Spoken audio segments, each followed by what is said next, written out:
가격과 친절은 기본 아닌가요? 차로 만족시켜 드리겠습니다. 안녕하세요, 차반장입니다. 이 전편에서 신차 장기 렌트카의 장점에 대해서 말씀을 드렸는데요, 이번에는 그거에 이어 신차 장기 렌트카의 단점에 대해서 좀 말씀을 드려볼까 합니다. 제가 다른 사람들은 신차 장기 렌트카의 단점에 대해 어떤 것들을 말하는지에 대해 영상도 좀 찾아보고 블로그, 카페 등 여러 가지 좀 뒤져봤는데요, 정말 중요한 단점에 대해서는 얘기를 잘 안 하시더라고요.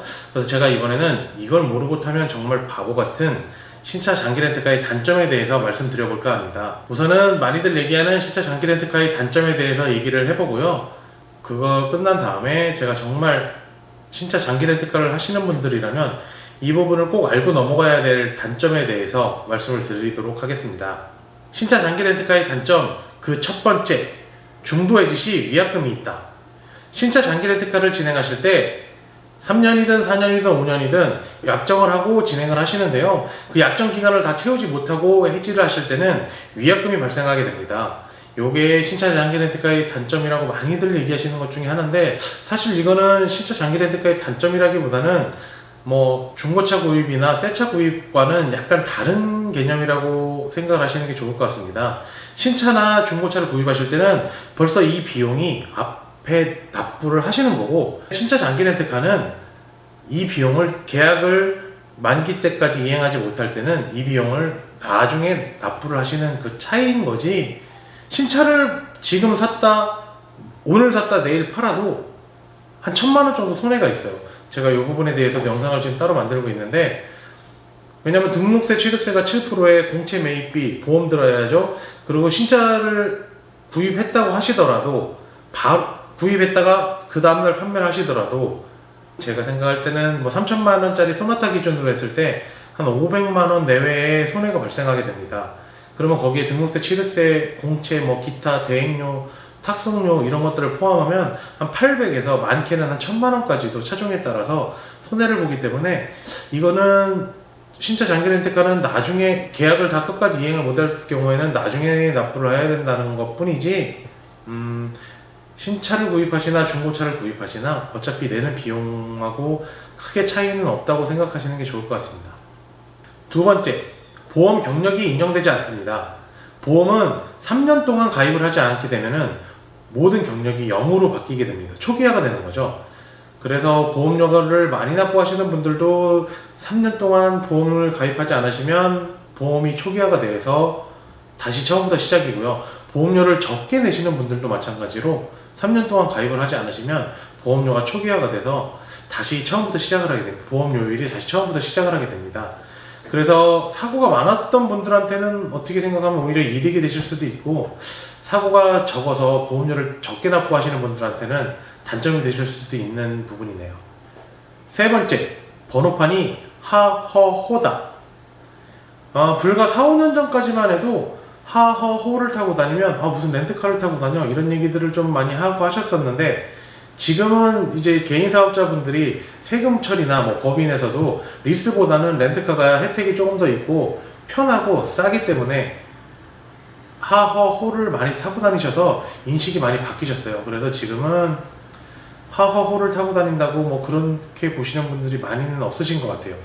저도 지금 현재 호 번호판으로 차를 장기 렌트를 이용하고 있는데요, 제가 장기 렌트업을 하고 있음에도 불구하고 저한테 이게 장기 렌트카냐고 물어보신 분은 아직까지는 없으셨어요. 그러니까 잘 모르신다거나 아니면 하허호 많이 타니까 그냥 그런가 보다 하시는 분들이 많으신 것 같아요. 네 번째, 약정 기간 동안에는 차를 변경하기가 어렵다. 요거는 아까 처음에 말씀드렸던 그 중도 해지 시 위약금이 있다라는 부분과 관련이 있는 내용인데요, 중도에 해지를 하게 되고 다른 차로 변경을 하시게 되면은 위약금이 있기 때문에 섣불리 변경을 못 하세요. 근데 이거는 신차나 중고차도 마찬가지예요. 신차도 새 차를 구입하셔서 짧은 기간 안에 다른 차로 변경을 하시게 되면 손해가 많고요, 중고차도 짧은 기간 안에 변경을 하시게 되면 손해가 많습니다. 이거는 신차, 중고차, 신차 장기 렌트카, 리스, 어떤 거든지 차량은 바로바로 짧게 변경을 하시면 손해가 좀 많아요. 최소 3년에서 4년 정도 운행하시는 게 가장 좋습니다. 신차 장기 렌트카 기준으로는 4년이 제가 생각할 때는 가장 가성비가 좋지 않나 그렇게 생각을 하고 있습니다. 다섯 번째, 만기 인수가가 있다. 이 부분은 신차 장기 렌트카 장점에서도 한번 언급한 적이 있는 부분인데요. 신차 장기 렌트카는 유예 할부의 개념과 약간 비슷하기 때문에 내가 약정 기간 동안 타고 그 남은 할부금을 차로 돌려주든지 아니면 남은 금액을 캐피탈사에 납부를 하고 그 차를 본인 명의로 가져오든지 선택을 하실 수가 있는데, 이거는 뭐 단점이라고 그러면 단점일 수도 있겠지만 제가 생각할 때는 신차 장기 렌트카와의 다른 점이지 단점이라고 생각하시기에는 조금 무리가 있습니다. 그래서 제가 원래는 그 월 납입금을 더 많이 내셨어야 이게 4년이든 5년이든 후에 내 차가 완벽하게 되는 거지만, 유예 할부와 같이 만기 인수금이 있음으로 해서 월 납입금을 줄이고 후에 내가 차로 반납을 할 건지 아니면 만기 인수금을 내고 차를 내가 인수를 할 건지 선택을 하실 수 있기 때문에 어떻게 보면 고객분들한테는 장점이 되실 수도 있는 부분이거든요. 여기까지가 흔히들 많이 얘기하는 신차 장기 렌트카의 단점입니다. 근데 제가 이건 계속 설명을 드렸지만 신차 장기 렌트카의 단점이라고 할 수도 있고, 제가 생각할 때는 단점이라기보다는 그냥 신차 장기 렌트카와 신차 구입, 중고차와의 다른 점이지 단점이라고까지 하기는 조금 어려운 부분들이었고요. 지금부터 제가 드리는 말씀은 정말 신차 장기 렌트카를 하시는 분들은 꼭 아셔야 될 사항들입니다. 생각하는 신차 장기 렌트카의 단점, 그 첫 번째, 약정 주행거리가 있다. 이건 뭐냐면 신차 장기 렌트카를 진행하실 때 주행거리를 짧게 설정하실수록 월 렌트료가 저렴해져요. 많이 설정하실수록 월 렌트료가 비싸지고요. 그래서 보통 2만 킬로를 많이들 이용을 하시는데요. 정했던 약정거리보다 많이 타시게 되면 킬로미터당 차종 따라 이것도 좀 다른데 800원 정도의 위약금이 붙어요. 그러니까 1000km를 타시면 1000만, 10만, 80만 원 정도. 그러니까 굉장히 비싼 금액이죠. 그러니까 내가 설정하려는 주행거리가 좀 아슬아슬 하시거든 조금 더 설정을 하시는 게 좋고요. 근데 제가 만약에 만기에 인수를 계획하시는 분들이라 그러면 전혀 의미가 없어요. 내가 10,000km를 약정을 하고 10만 킬로를 타시든 20만 킬로를 타시든 어차피 인수를 하시면 되기 때문에 전혀 걱정하실 필요가 없지만, 반납하실 계획이신 분들은 이 약정거리를 조금 잘 생각을 하셔서 보통 타시는 것보다는 좀 살짝 여유 있게 약정을 하시는 게 좋습니다. 두 번째, 계약 기간 중 만 26세 이상, 만 21세 이상 보험 변경이 까다롭고 어렵다. 이건 무슨 말이냐면은 신차 장기 렌트카는 보험을 두 가지 중에 하나를 고르실 수가 있어요. 운행하시는 분이 만 26세 이상이냐, 만 21세 이상이냐. 그래서 만 21세부터 25세까지는 이 만 21세 상품을 이용하실 수밖에 없고, 만 26세 이상인 분들은 26세 상품 이용하시면 되는데, 이게 한 달에 이것도 회사별로 차종별로 좀 다르지만 3만원 내외 정도의 차이가 있더라고요. 그럼 1년으로 따지면 한 35에서 40만원 정도인데, 근데 내가 지금 25세야. 만 25세인데 내년에 만 26세가 돼서 26세 때 변경을 하고 싶어. 하지만 이게 안 되는 회사들이 있어요. 되는 회사들이 있고.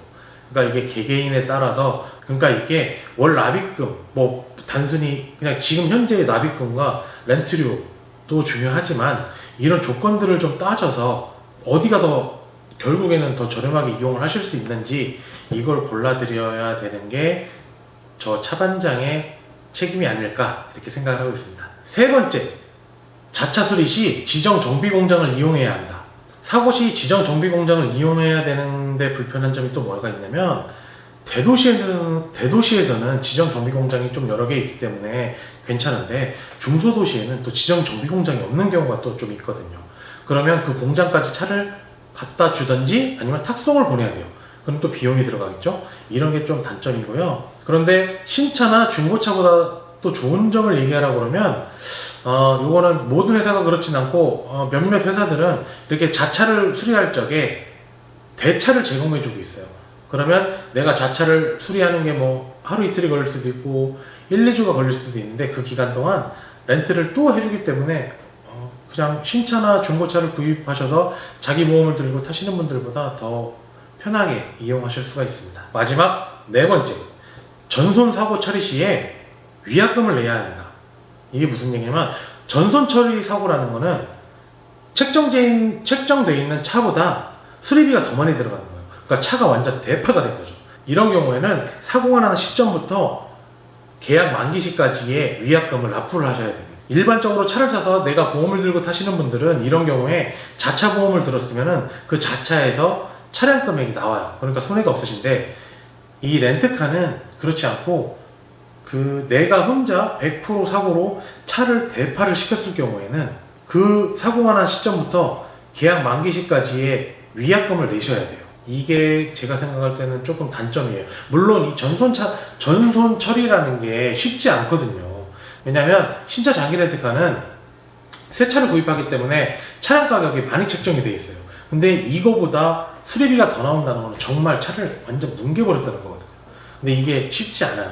그러면 운전하시는 분들도 사실 이 정도면 크게 다치시거나 정말 사망에까지 이르실 수가 있고요. 그리고 이렇게 큰 사고를 혼자 내기가 조금 어려워요. 보통은 어떤 차와 사고가 난다던가 뭐 해서 서로 과실이 있어서 그렇게 사고가 나는 경우가 많지, 나 혼자 그냥 이렇게 사고를 낸다는 게 정말 어렵거든요. 그러니까 크게 걱정하실 부분은 아니지만 그래도 알고는 계셔야 될 것 같아서 말씀을 드리고 있습니다. 이것도 렌트 회사별로 전손 사고 처리 시에도 약간의 비용만 내면 50만 원 정도 내면 다른 거는 묻지 않고 계약을 해지해주는 캐피탈 회사도 있어요. 그래서 그런저런 조건들을 비교해보고 이 차반장이 가장 좋은 조건의 회사를 소개를 해드립니다. 그러니까 믿고 맡겨주세요. 지금까지 신차 장기 렌트카 하기 전에 꼭 아셔야 될 단점들에 대해 얘기를 좀 해봤고요. 제가 이렇게 얘기를 하니까 이거 진짜 해야 되나 말아야 되나 뭐 이런 생각들을 많이 하시지만, 신차를 구입하시고 중고차를 구입하셔서 그냥 일반 보험회사에 자기 보험을 들고 타셔도 뭐 이런 단점을 얘기하라고 그러면 두려운 부분들이 사실은 굉장히 많은데 모르고 타시는 거거든요. 그러니까 제가 이런 말씀 드렸다고 신차 장기 렌트카를 다른 눈으로 보시진 않았으면 좋겠고요. 궁금하신 점은 언제든 저에게 문의 주시면 제가 친절하게 답변 드리도록 하겠습니다. 그럼 지금까지 차반장이었습니다. 감사합니다.